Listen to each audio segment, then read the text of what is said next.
Sukkur barrage ऐं उन मां निकिरंदड़ केनालनि जी सफ़ाई वारो कमु मुबैना तौर करप्शन सबबि हर साल जीअं हिन साल बि सुस्त रफ़्तारी सां हलंदड़ आहे। सखर बैराज जे साॼे पासे खां निकिरंदड़ केनालनि में क्रेन मशीनूं बीहारे मिटी खे ॿाहिरि कढण बजाए राइस केनाल खीरथर ऐं दादू केनालनि जे पेट में मिटी खे हिक हंध खां खणी ॿिए हंधि रखियो वञे थो। जॾहिं त बैराज ऐं वाहन जी मरम्मत वारो कमु कागज़नि में मुकमल थियण ऐं बिलनि जी वसूली बाद केनालनि जे पेट में क्रेननि ज़रिए जमा कयल मिटी गुज़िरियल साल वांगुरु हिन साल बि 20 जनवरी ते केनालनि में पाणी छोड़ करे मिटी खे पाणी में लोढ़ियो वेंदो। जॾहिं त इरीगेशन ऑफिसरनि ऐं मंज़ूर नज़र ठेकेदारनि जे करप्शन सबबि सखर बैराज जा केतिरा गेट मिटी सां पूरजी विया आहिनि ऐं उन्हीअ मां पाणी जो वहिकिरो नथो थिए। सखर बैराज जे खाॿे पासे खां निकिरंदड़ रोहिणी केनाल, नारा केनाल समेत चइनी केनालनि जे गेटनि खे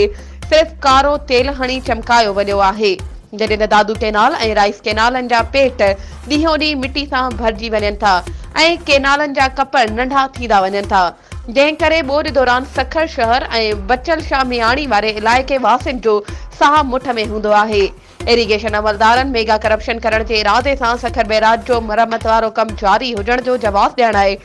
बैराज तां गाॾियुनि जो लंघ बंदि करे छॾियो आहे। आबपाशी खाते जे अमलदारनि जी नाअहली ऐं करप्शन सबबि एशिया जो सभ खां वॾो नहरी निज़ाम तबाही किनारे पहुतल आहे, जंहिं सां सिंध ऐं बलूचिस्तान जी लखे एकड़ ज़राअत खे वॾो धकु रसियो आहे। वधीक ख़बरुनि ऐं अपडेट्स जे लाइ असांजे चैनल खे सब्सक्राइब कयो ऐं हा, बेल आइकन खे प्रेस करणु न विसारिजो त जीअं असांजी हर नई अचण वारी वीडियो तव्हां ताईं पहुची